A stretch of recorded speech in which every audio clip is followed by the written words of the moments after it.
Get out! Never come back! In the pouring rain, my husband threw me out, even though I was in the last month of my pregnancy. In this weather, it's terrible. I have no place to go. Protecting my unborn child, I wandered the streets, drenched by the rain. At that moment, car lights approached from behind. The car stopped abruptly right next to me, and when the window rolled down, it was my husband. Get in the car, we need to escape now. Without understanding what was happening, I was pushed into the car. What I learned next left me trembling with fear. I married Anthony, a colleague from the same workplace, 2 years ago. While working full-time, I managed both household chores and family life. I admired his serious and diligent personality, always willing to take on tasks others avoided, and I was the one who confessed my feelings to him. That's how our relationship began. In fact, my father is the president of a related company. But he always told us to live within our means, so we never received any financial support from my parents. We lived frugally on our salaries and saved up for our wedding expenses together. There was a reason for our frugality. Anthony was sending money to his parents. I was surprised to learn that he was sending a significant amount, $1,000 every month, to his family. Since we also had our own expenses, I asked Anthony if he could reduce the amount a little, but he just frowned. What? I can't believe it. It was 8 months into our marriage when my brother informed me that our parents had been in a car accident. I left work early and rushed to the hospital, but they had already passed away. I was devastated, but I informed my company of their passing and began preparing for the funeral with my brother. On the day of the funeral, as the entire venue was enveloped in quiet sorrow, Anthony received a call that his parents had arrived. His parents were looking around in amazement at the size of the venue, the number of attendees, and the amount of floral tributes. Anthony found them first and called out to them. I followed him to greet them, but the 3 of them didn't seem to notice me. I didn't realize Victoria was the daughter of such a big company's president to have such a grand funeral. Yeah, I've never seen a funeral like this. I was shocked when we arrived. Just 3 meters away from them, I stopped in my tracks at Anthony's words. Actually, Tara talks about her inheritance. He whispered this to his parents. Just looking at this venue, it's clear they have considerable assets. They must have good insurance too. The 3 of them were talking excitedly, trying to hide their excitement but failing. Could they be after my inheritance? I couldn't believe what I was hearing from Anthony and stood there in shock for a while. It was a while after my parents' funeral, and life had started to settle down. Anthony, are you free next Saturday? There's somewhere I'd like you to come with me. I asked him while washing the dishes, as he relaxed on the sofa, looking at his phone after dinner. I'm called to my parents' place on Saturday. Can you go alone? Without asking why or where I was going, Anthony stood up from the sofa and turned his back on me. Wait, actually, I'm pregnant. I wanted us to go to the hospital together. I thought he would be happy to hear the news about the baby, but contrary to my expectations, he let out a sigh. I see. Leaving just those words, Anthony went to his study. I was devastated by his unexpected reaction. Since I told him about the pregnancy, Anthony had started to act coldly towards me. He always prioritized his parents over me. On weekends, he would find excuses to go back to his parents' house. One day, when I was feeling well, I decided to visit his parents' house alone to share the news about the baby. When I arrived and entered the living room, Here, take this. she handed me some sweets from a famous tourist spot. Last week, we went on a trip with the money Anthony sent us. The room was spacious and clean, and we had a great time. The town was lovely too. She happily shared her travel memories. The food was excellent. The seafood was fresh, and the wine was great. Recalling the taste, he had a dreamy expression. Wait, didn't you both say you had leg and back pain and couldn't move? That's why my husband gave you money for hospital and taxi fees. When I said this nonchalantly, their eyes darted around, and they panicked. Oh! Yes, it was painful. So we decided to go on a trip for rehabilitation and relaxation. Thanks to that, the pain is completely gone now. My back pain is completely gone too. Ha ha ha! So, why did you come? It's been a while since you visited.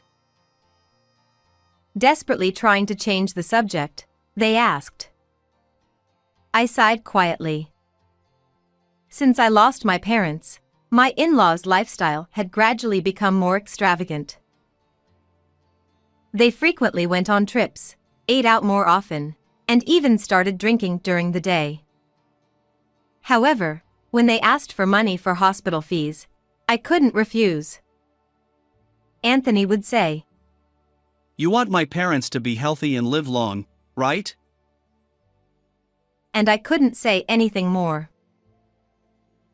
In addition to the regular remittances, they kept asking for more, making my daily efforts to save money feel pointless.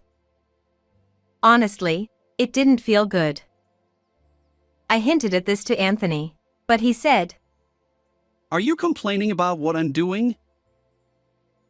Such incidents piled up, and my trust in them diminished. I used my morning sickness as an excuse to avoid visiting his parents' house for a while. However, Anthony continued to visit them almost every weekend, and my frustration with him prioritizing his parents over me grew even more. When I was in the last month of my pregnancy, my parents-in-law called us to their house. A hurricane is approaching, so we need help cleaning up the yard. Why ask on a day with such bad weather? Since that incident, I hadn't been in contact with my in-laws, so I was honestly reluctant. However, Anthony pulled me into the car, saying, Let's go. Long time no see. Oh, your belly has gotten so big. It looks like you can't help with the cleanup. Can you help me prepare dinner and snacks instead?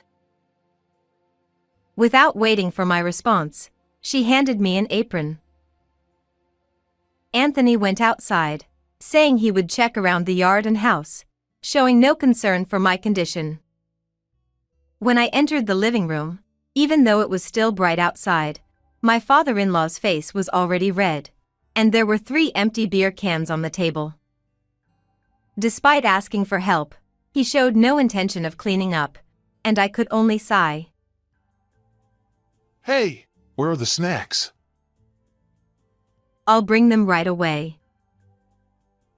I hurried to start cooking. By the time we finished dinner, the hurricane had intensified, with strong wind and rain. Driving in this heavy rain is dangerous. Stay over tonight. It's not that far, and we can still manage.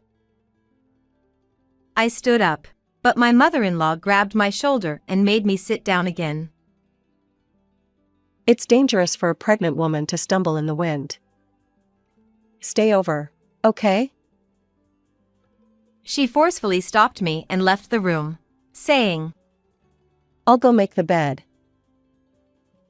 As I watched her leave in a daze, my father-in-law said, Can you make some coffee? so I went to the kitchen. While taking out cups from the cupboard, I accidentally dropped one. Oh no! Are you okay?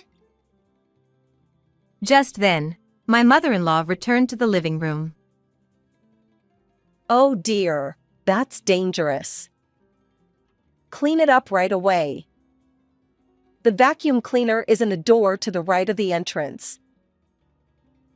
I'm sorry. As I hurried to get the cleaning tools, someone grabbed my arm forcefully and pushed me against the door. It was Anthony. Get out immediately. Never come back. He yelled at me with such intensity that I was too shocked to speak. I couldn't understand why he was so angry over a broken cup. However, before I could respond to his devilish glare, he pushed me out the front door.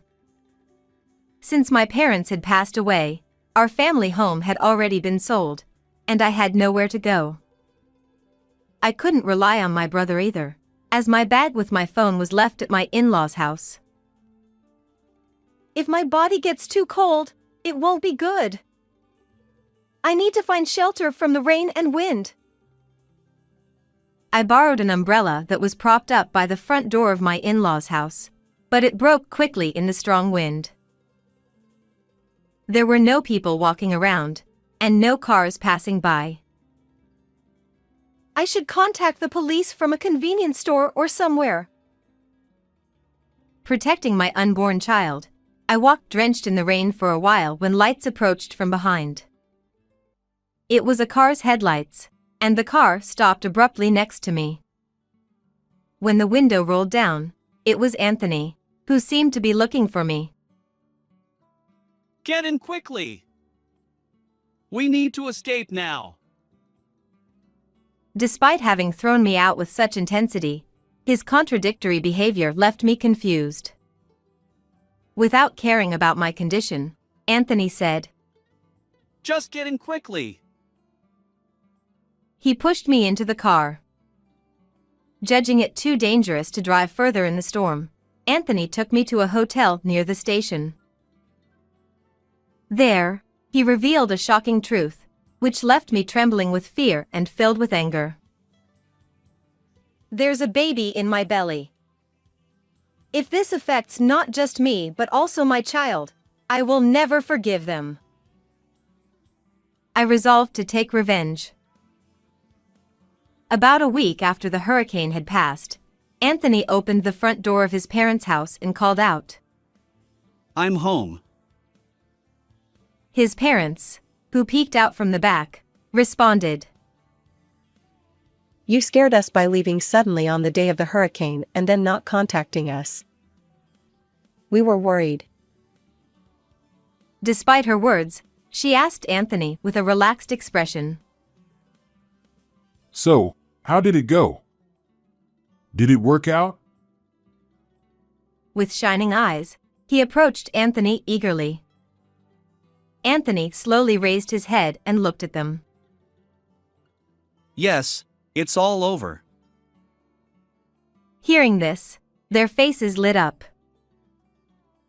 Now, all of our daughter-in-law's assets are ours.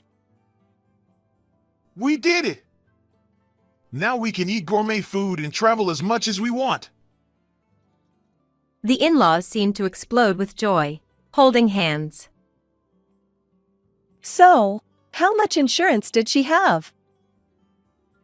With the inheritance and insurance money, we can live it up. With a smug smile, the mother-in-law pulled Anthony closer by the shoulder. Unfortunately, it's not going to be that easy. When I opened the front door and stepped in, my in-laws were shocked and exclaimed, Oh my! Victoria? You're alive! He collapsed to the floor in the entrance, and my mother-in-law backed away behind him. I heard everything from Anthony. You planned to kill me to get my assets and insurance money, didn't you?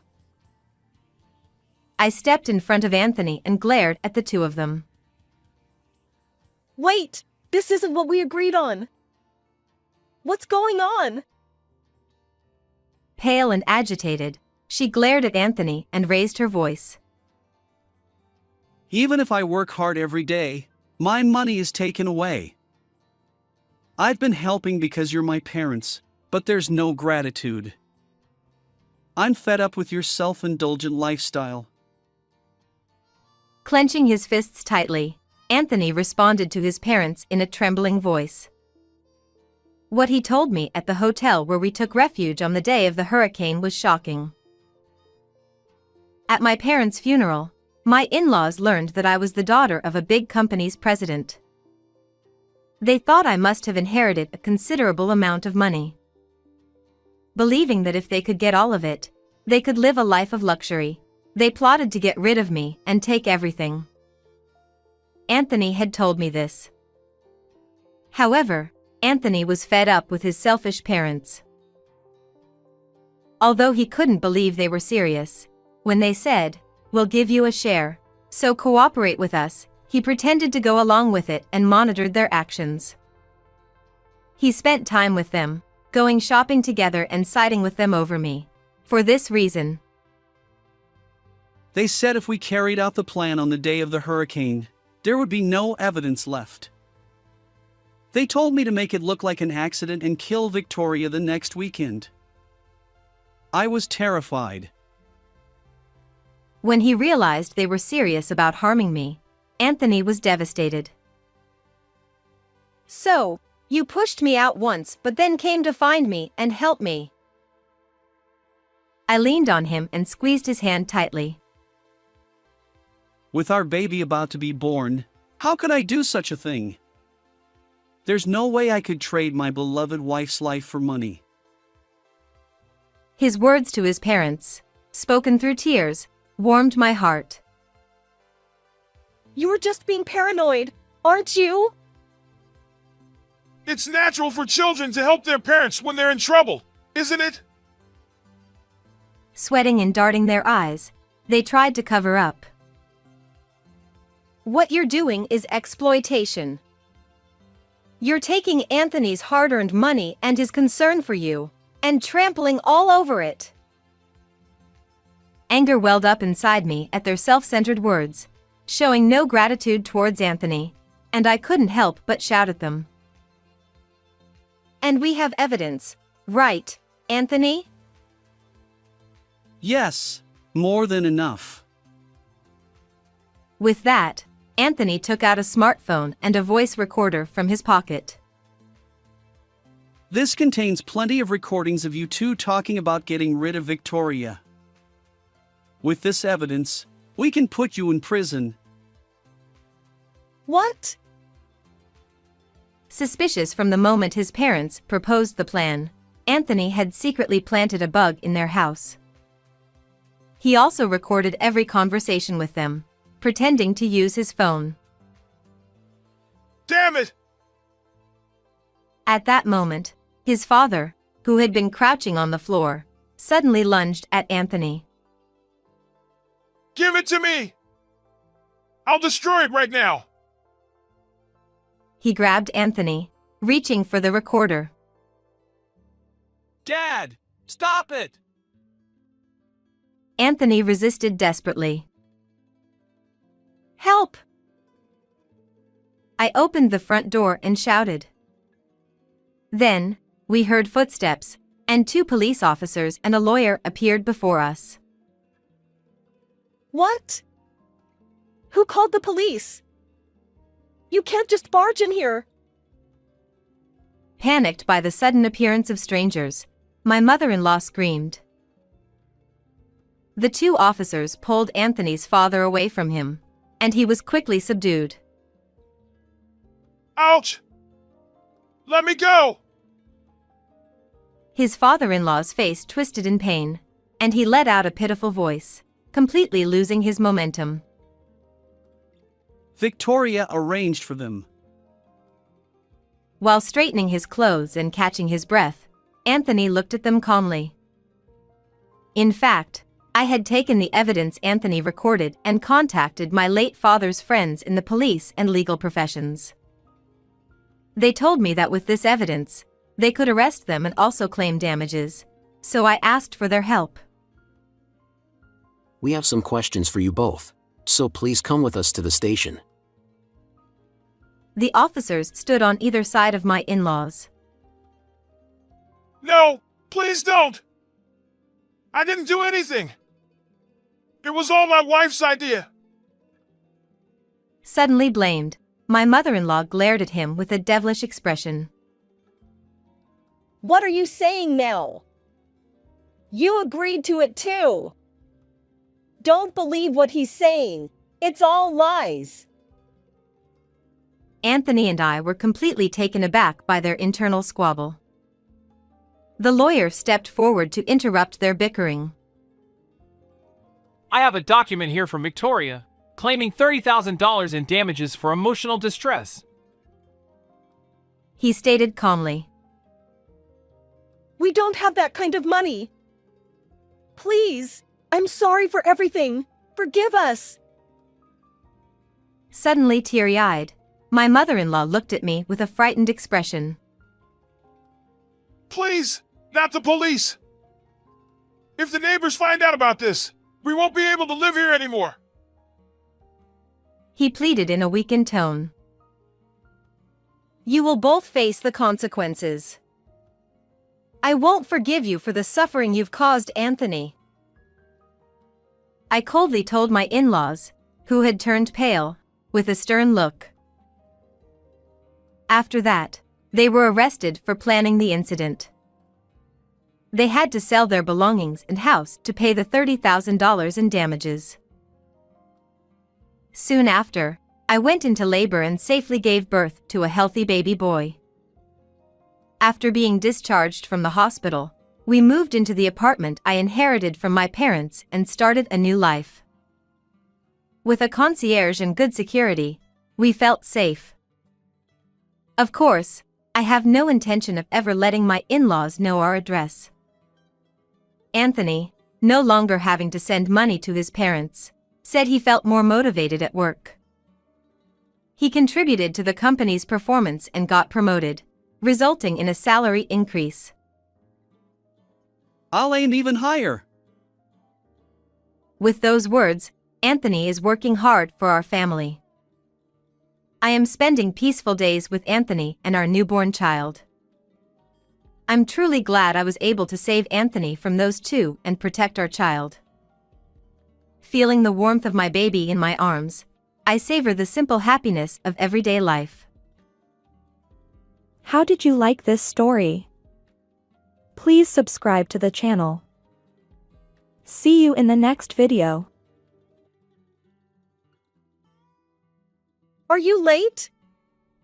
Are you almost here? Mom, calm down. It's me. So, my daughter isn't there with you after all. That phone call seems to be true. What happened? My daughter had an accident. Come to the hospital right away. Really? I'll go immediately. Which hospital? Today, our granddaughter was supposed to visit our house, but even after the expected time, she hadn't arrived. Then, our eldest son called. In response to his call, my husband and I hurriedly prepared to go to the hospital.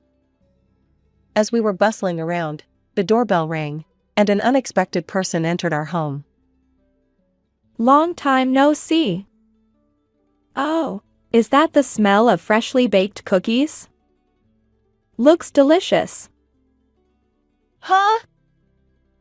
My thoughts stopped again when I saw my granddaughter, who had the accident, standing right in front of me, and this time my body froze up. It seemed our granddaughter was equally confused by my inexplicable reaction. To confirm the situation, I made a phone call to my son. That call would set significant events in motion. As for me, I'm Brooklyn. At 70, I've already retired from work and am enjoying my retirement. My husband, Leonardo, is also over 70 and leads a retired life alongside me. While many people struggle during retirement, we've been fortunate to enjoy a relaxed lifestyle due to our dual income and Leonardo's slightly higher earnings. Our only son, Cyrus, lives nearby with his wife, Serenity, and our granddaughter, Lucy, about a 30-minute drive from our home. Because they're close, Cyrus' family visits us every few months to check on our well-being. Mom, Dad, is there anything troubling you? Anything you need help with? Not really. I looked up and crossed my arms, desperately trying to think of something. It wasn't that I was holding back from Cyrus. There genuinely wasn't anything bothering us or any specific tasks we needed help with. Grandpa, remember that weed killer you mentioned before? I stopped by the store and got it on my way here. Oh! My apologies. We were running low on it. I'm always sorry. It's no big deal. I'll put it in the shed for you.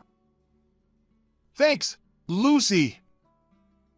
With confident steps, Lucy headed toward the small shed in the corner of our yard. While Leonardo and I remained seated, trusting Lucy to handle it, Cyrus and Serenity exchanged puzzled glances, wondering where she was going. Lucy visits us with a family, but often independently.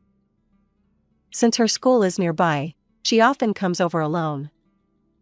During such visits, she helps us by running errands to distant stores, carrying heavy items, and solving any problems we might have. As a result, we rarely need to ask Cyrus for assistance.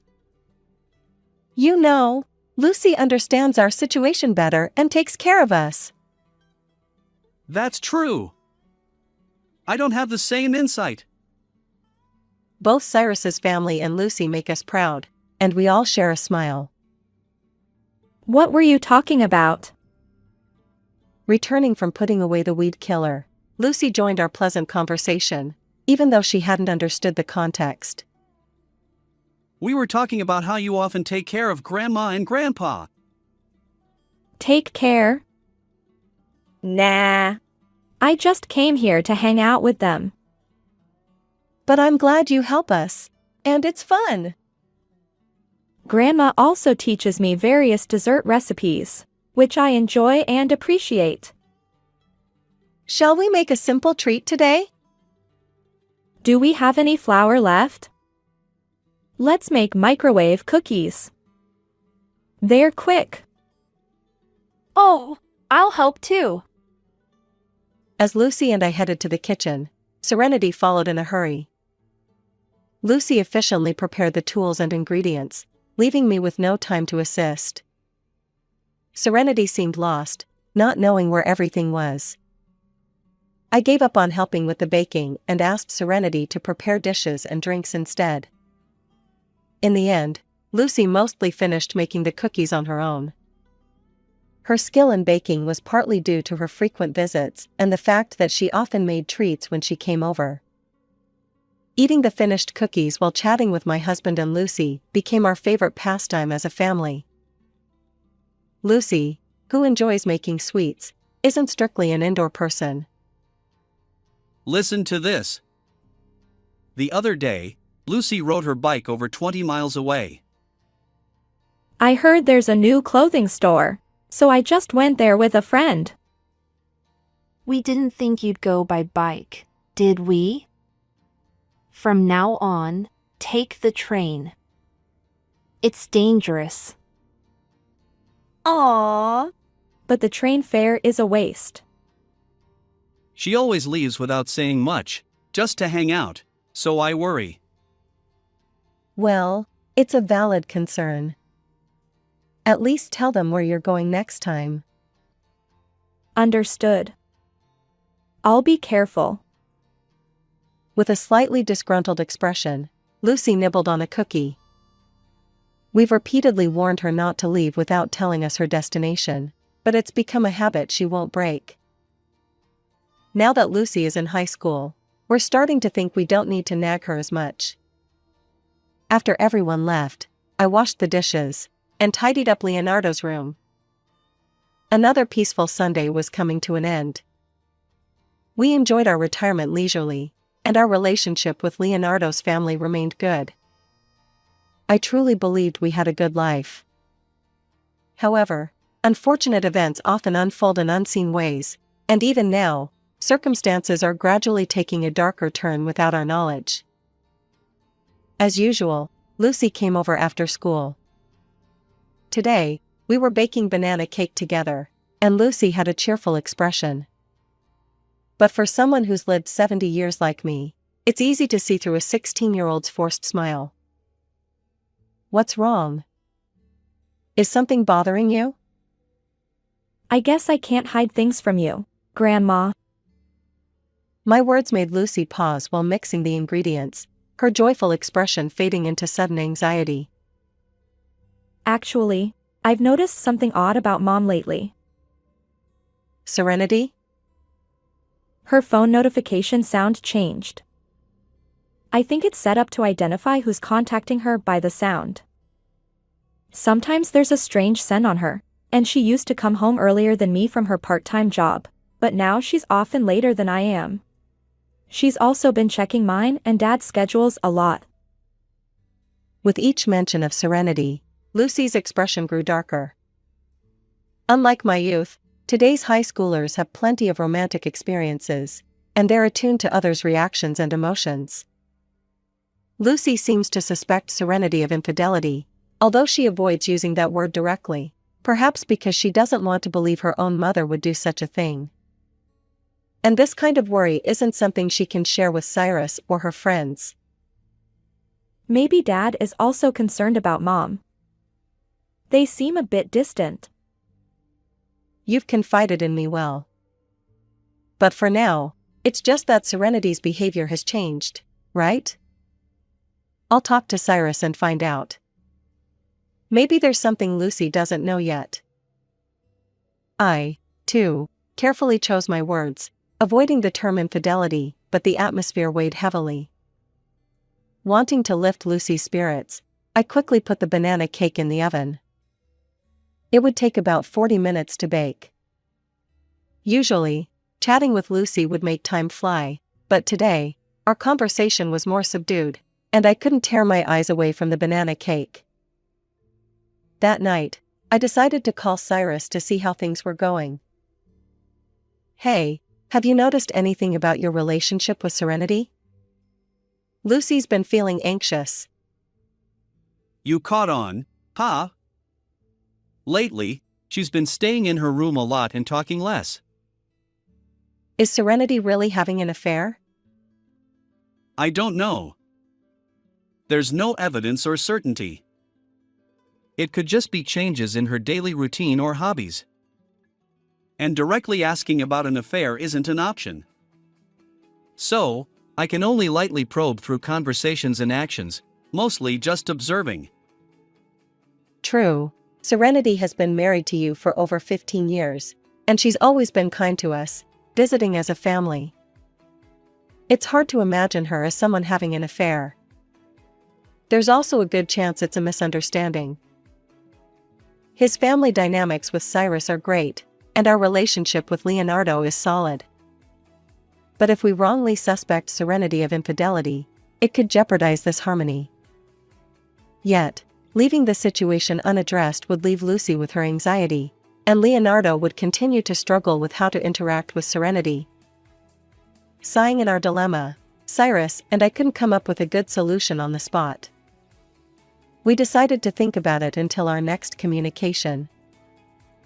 Since then, Leonardo and I have been brainstorming, but days have passed without a viable solution.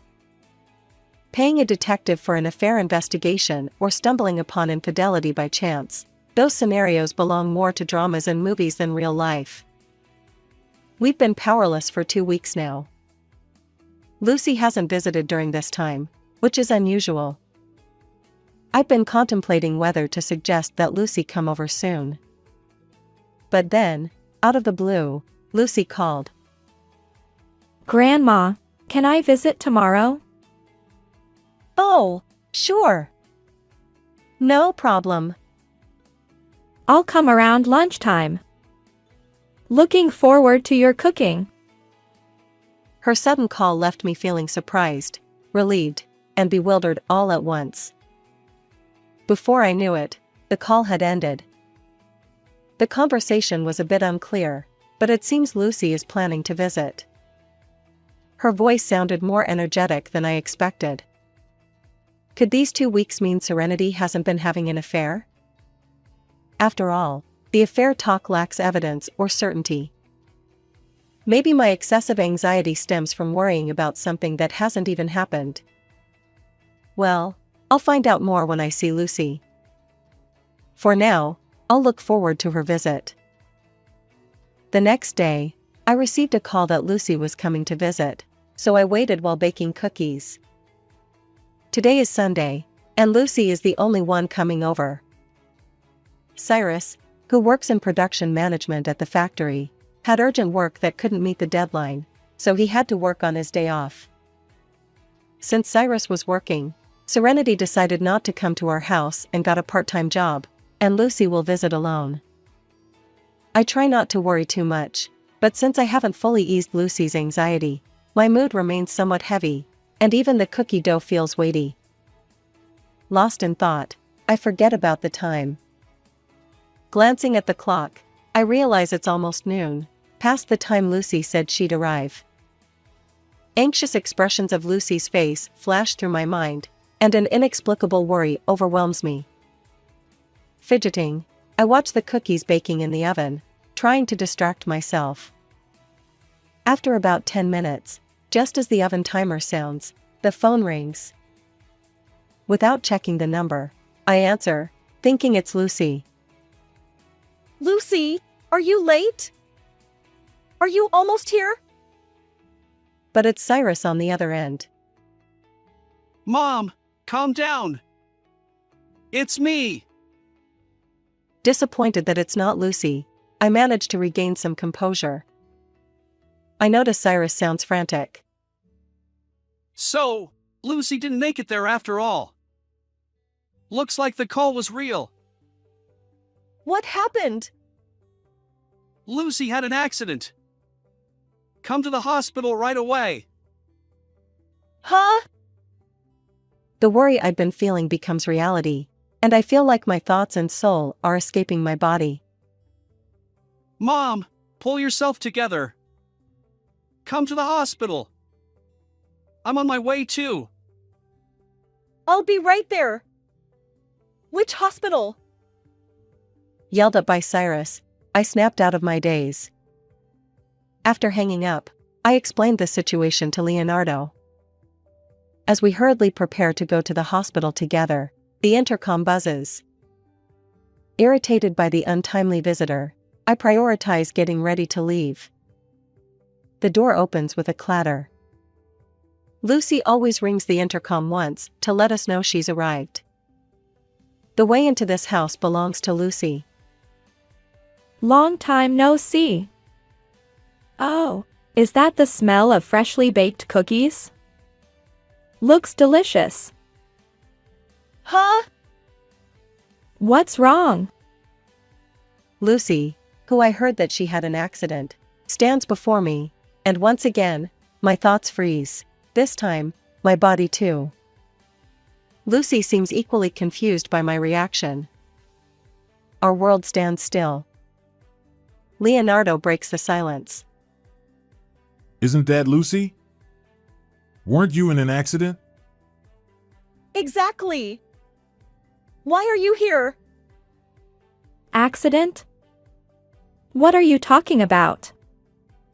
I was late. But I just took the train because Dad told me not to ride my bike too far. Missed a connection, that's all. I thought you had an accident because you were late. Cyrus called earlier, saying you were at the hospital. Huh? Dad did? As Lucy and I remain frozen, Leonardo speaks up, and our world starts moving again. It's a confusing situation, but one thing is certain, Lucy isn't injured. I slumped down suddenly, my knees giving way. You really aren't hurt anywhere? No, I'm not. So what's this about an accident? Honestly, I don't even know. Wait a moment. I need to contact Cyrus to sort this out. I decided to call Cyrus to understand the situation better. It's been a while, so maybe there's been some progress on his end. Gathering my strength, I head toward the phone. This confirmation call is about to change everything. When I called, Cyrus answered instantly. Mom, it might sound confusing, but listen carefully. I'm at the hospital now, and they say there's no one brought in due to an accident. We even contacted nearby hospitals, and it's the same. No accident victims. Just calm down and listen. Lucy is at my home. She's perfectly fine. No injuries. I see. Now we can confirm Lucy's safety. But what does this mean? The call came from Serenity at the hospital. She received a call saying Lucy was taken to the hospital due to an accident. So, Serenity rushed out from home, and on her way, she met me, also returning from work, and we both came to the hospital. But now there's speculation that the call might have been a prank. Was the call from the hospital itself? No, it was from a mobile number. Emergency responders sometimes use their phones, so it's not unusual. But when we tried calling back, no one answered. I see. So it was a prank. However, something seems suspicious. Mom, there's something I need your help with. Is that okay? Cyrus lowers his voice, likely discussing something he doesn't want Serenity to hear. After hearing Cyrus out, I hung up the phone and quickly took action. An hour later, I was in Cyrus's living room, applying a bandage to my scraped elbow. It stung a little. Mom, are you here? I'm in the living room. It seemed Cyrus had returned. We conversed loudly from separate corners of the entryway and living room. As he realized I was in the living room, their footsteps approached. Mom, are you okay? Did you get hurt? I'm fine. Just a minor scrape. Cyrus guided Serenity into the living room, holding her arm to prevent her from escaping. Looks like my hunch was right. Serenity, please sit down here. Let's talk. I tapped the sofa in the living room, urging Serenity to take a seat. Once she settled, Cyrus and I sat across from her. Serenity seemed desperate, perhaps concocting excuses. She stared at the empty table in front of her. Since silence wouldn't lead us anywhere, I decided to review today's events in chronological order. You were supposed to work today, Serenity, while Cyrus had to go in for overtime. Did you go to your part-time job? No, I didn't. I lied about having work today. After Cyrus left for work, Lucy went out to play, right? So, what were you doing when you didn't have work? I went shopping alone. You're lying. I maintained a low, stern tone, exerting pressure on Serenity. She seemed intimidated by my voice and gaze, shrinking slightly. Until now, there had been no evidence or certainty about her affair. Even now, there was no concrete proof.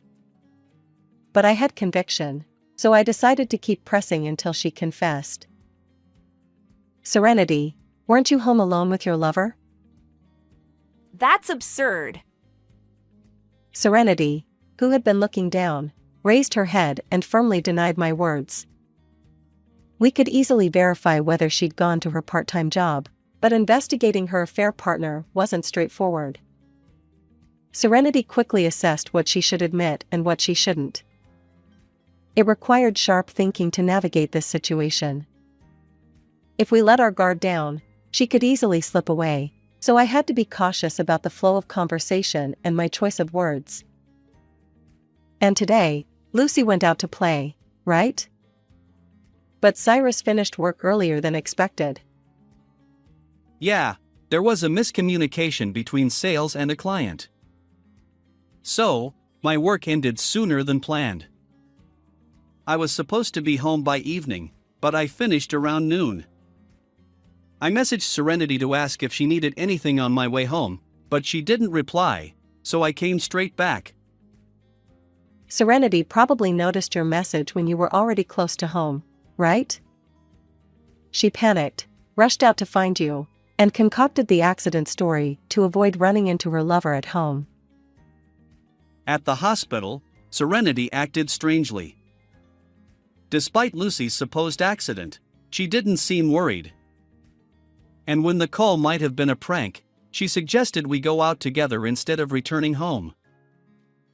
Exactly. If she kept you away from home, her lover could stay there, covering up any evidence before leaving. Stop making baseless accusations.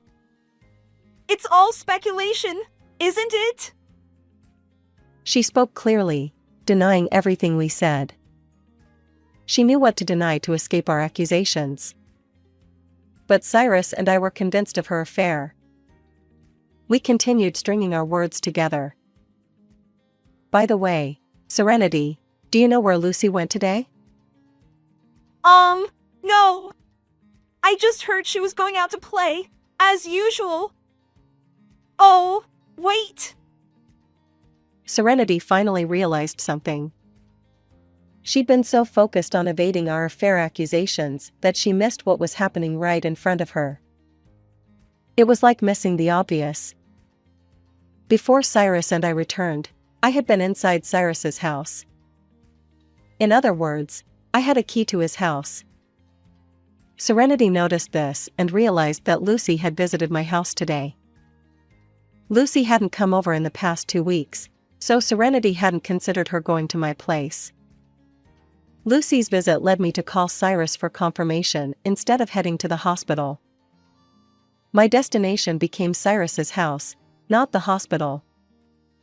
After the call with Cyrus, I borrowed Lucy's key, entrusted her to Leonardo, and hailed a taxi to Cyrus's house.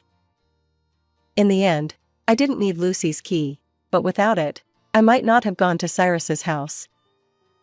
Everything seemed to work against Serenity. It's either bad luck or perhaps the universe is punishing me, you might say. Serenity glances at the bandage on my arm. Given that I was already at Cyrus's house and injured, she seems to have realized something. It's probably time to discuss the matter we're both convinced of, her affair.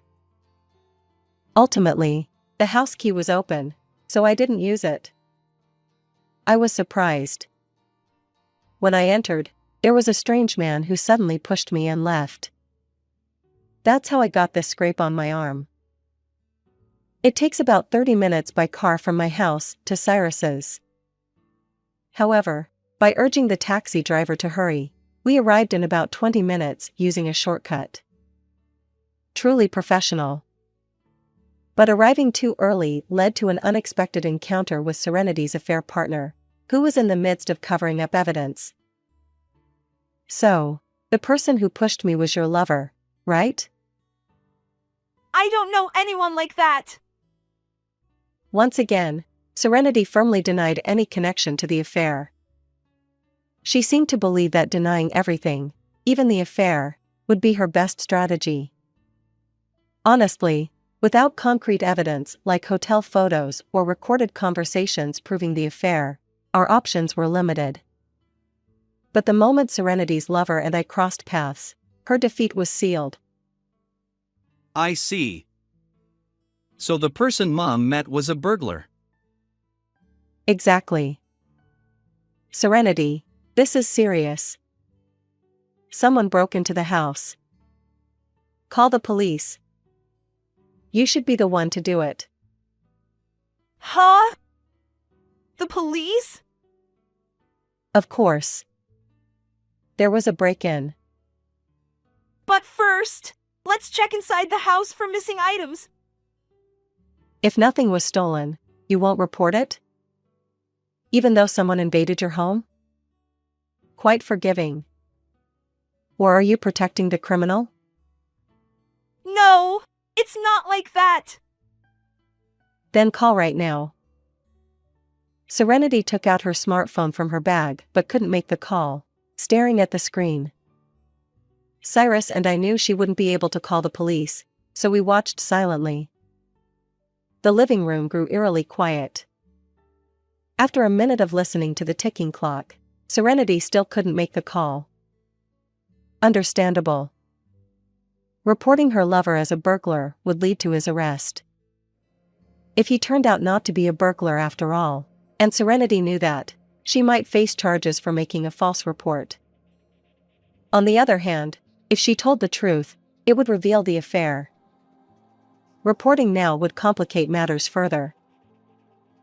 I don't know the full situation, but it seems you can't make the call. I'll report it for you. Well, let's first check inside the house for missing items. If nothing's stolen, maybe we don't need to report it? Dealing with the police seems like a hassle. Serenity, you're free not to report theft, but I'll report it as an assault case since I'm injured. We'll have to mention the break-in to the police. I don't know the details, but it might be considered robbery with injury. I can make the call instead. If someone broke in, we can't just ignore it because nothing was stolen. Our decision to report made Serenity's face turn paler. If you admit to the affair, Serenity, I won't report it. Now choose. Was the person in the house a burglar or your lover? If she denied the affair, we'd report it, exposing the affair and involving the police. But if she admitted it, we'd avoid reporting, focusing solely on resolving the affair. I gave Serenity a choice, but the answer was clear. I'm sorry. I was having an affair. Though we lacked evidence, Cyrus and I managed to get Serenity to confess. Threatening to involve the police was just a bluff. I'm relieved Serenity folded. With her admission, she returned to staring at the empty table, silent once more. Afterward, Cyrus promptly filed for divorce. Since Serenity admitted to the affair, the divorce proceeded smoothly, and both Serenity and her lover were held accountable for alimony. Divorced, Serenity was forced out of the house and apparently went to stay with her affair partner. However, Serenity's misfortune continued. Her lover had hidden his marital status while dating her. As a result, Serenity faced alimony claims from her lover's wife.